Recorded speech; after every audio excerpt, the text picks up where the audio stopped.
I'm out here behind the house today, and we're in the middle of a moderate drought here where I live. And really across the country, there's drought and moderate drought and severe drought all over the place. And I've wanted to put a water hole in this area for a number of years, but I haven't done it. And the reason why I haven't done it is because I am anti spending money on hunting purposes. And you'll see this kind of a common thing with me with my videos. It's not that I don't have the money to spend, it's just that I'm kind of anti spending a bunch of money on stuff for hunting purposes. I kind of want to challenge myself to be able to do it without spending a bunch of money, and if I'm going to do something, it's going to be like physical labor, so I earn it. The thought of bringing equipment in here and a dozer and a backhoe or something like that to make this water hole wasn't an option. The second option would it be some like a small 50 gallon or 100 gallon or a kiddie pool type water source. But I don't like that idea for myself because I don't want to put any pressure on this farm. In fact, this is rare for me. This is early June, and this is rare for me to be out on my farm doing any kind of habitat stuff. But this drought kind of got me going that, you know what, I'm going to take some time here in June and I'm going to put a water hole for this spot. There's quite a bit of information out there about how to build a water hole. And I already talked a little bit about, using equipment like a backhoe, a dozer, digging in a kiddie pool, something like that. But I also don't want to be out on this farm filling this up. If let's say it's a 50 gallon, whatever kind of vessel I put in, the last thing I want to do is be out on this farm. I have 15 acres of cover here. That's all I have. It's 80 acres, but it's really only a kind of a draw, and it's a little bit wider here. I don't want to be out here constantly filling up this pool, whatever I make. So that's kind of why I've been hesitant to go ahead and put one in. So my idea for this water source is I'm going to take the bucket on the tractor and I'm going to dig out a pretty big divot of something where I think it'll hold about 300 gallons of water. Pretty big divot. I'm going to line it with plastic, cover that plastic with a little bit of soil. And then I used to work at a paper mill. I used to work in the paper industry years ago. And in the paper industry, we had what they call wet felts on the paper machines. And when I left the paper mill, I had a bunch of this wet felt, and it's pretty thick, and pretty much there's not a critter or a deer or anything that's going to step on that and go through and then puncture that plastic. So my idea is to make this 300 gallon water hole, if you will, with the bucket. Make sure there's no rocks or sticks, put that plastic down, put this mill felt over top, and then pretty much kind of cover that with soil. Then I have a 300 gallon tank for potable water. I can run on the 3-point with the tractor. I use it for like watering trees and stuff like that. I'll come out here, end of August, maybe mid-September, and I'll put all 300 gallons in, and I don't plan on coming back. So it's kind of a one and done.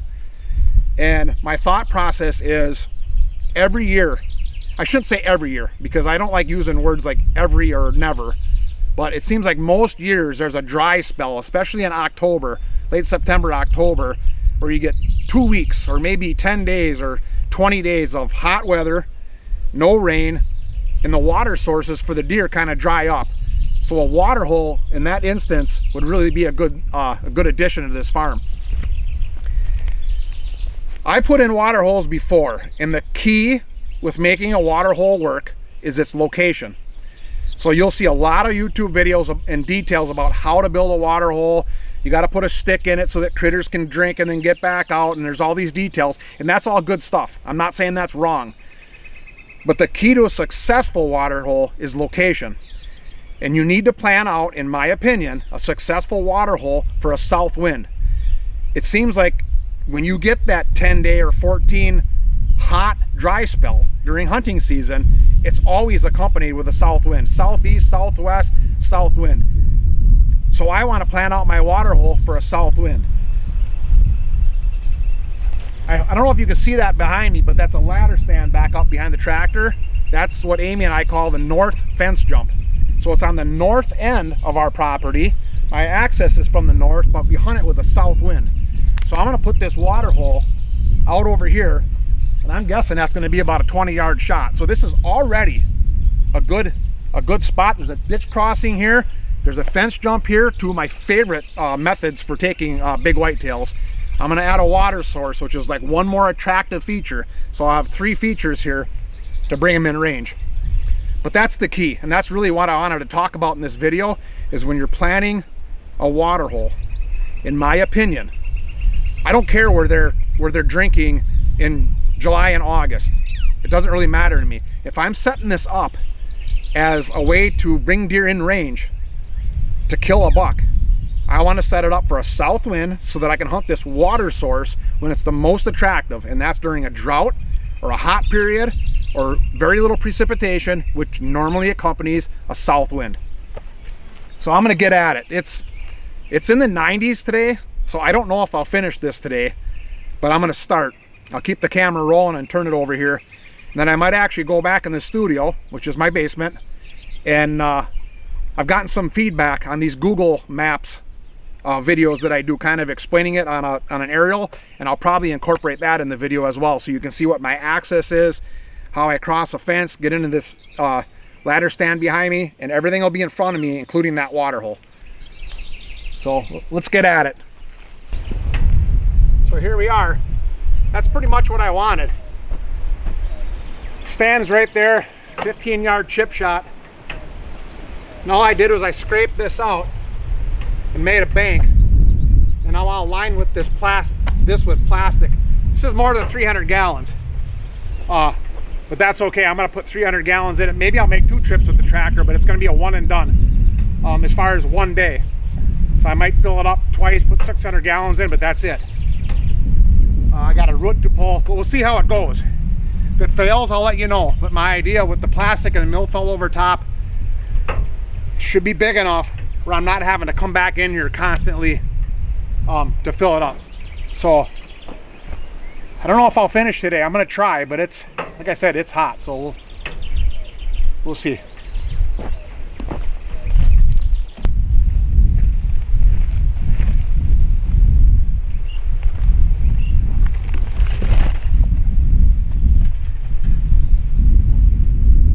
Well, I already had the camera off, but I decided I didn't like how it ramped in and then only had a bank on 3 sides, because I thought water could possibly come down, get under my plastic, and ruin the pond. So I put more dirt here to make it actually a bowl. But now I got to level it out with the rake. And this is some dry, clumpy clay. I'll do the best I can here.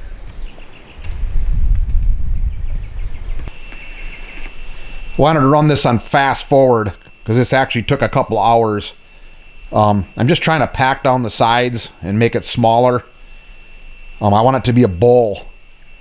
There I found out the plastic was still too small, so I brought that end in a little bit, more packing down. Plastic milfelt on top. And I just want to bury this all because I don't want an eyesore out on my farm, so I want that all buried. And this will keep animals and water from getting underneath that plastic and milfelt and basically ruining the pond. Some more packing down, a little bit more fill. And then right at the end here, I just pull out a rake and level it off and make sure none of that milfelt and plastic is still showing. Well, that's it.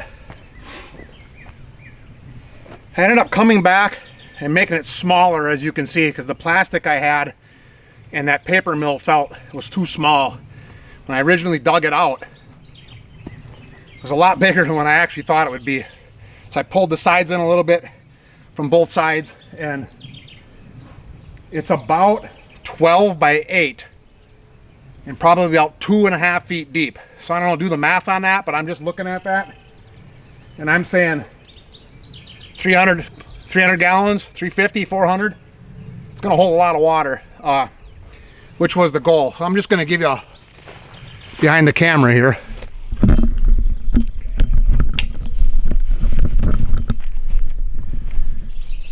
So there it is, plastic down at the bottom, up all 4 sides, and then the milfelt on top.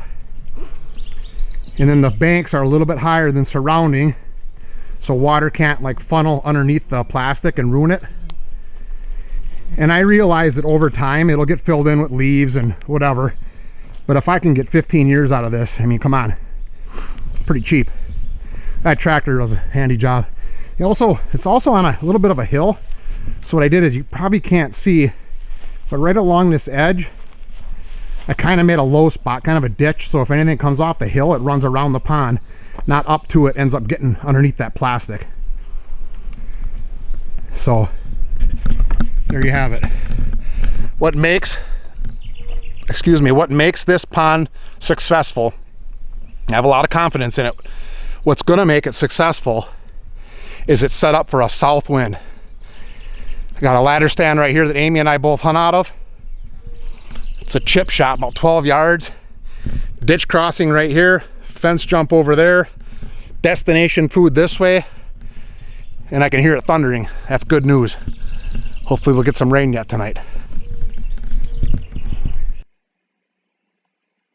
So I got some pretty good feedback that people like these Google Earth videos to kind of better show in detail from an aerial point of view. So those familiar with our farm, this is where I put that water hole, the new water source.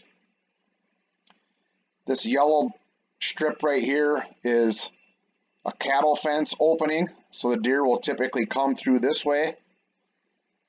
Right here is that ditch crossing, and then this water hole just adds another element to the attractiveness of this corner here. So there's a lot of flow this way through that ditch crossing. Now there's a water source, but then they head out this way. Just draw that in pink so you can kind of see it.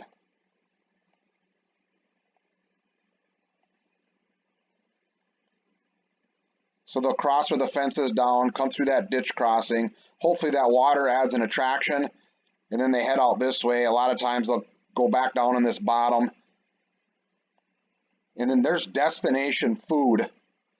You can't see down here, but about 600 yards from where this north ditch stand is to the east. So way out in this direction is where we put our destination food. So this is a travel pattern.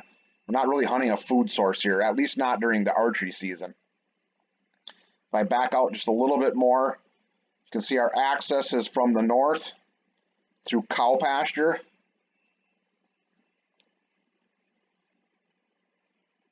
Across this cattle fence, up into the north ditch stand. The ditch crossing, fence jump, the water, that's all in front of us. All on our upwind side with a south wind. So that's where the new water hole is. Hope that makes sense.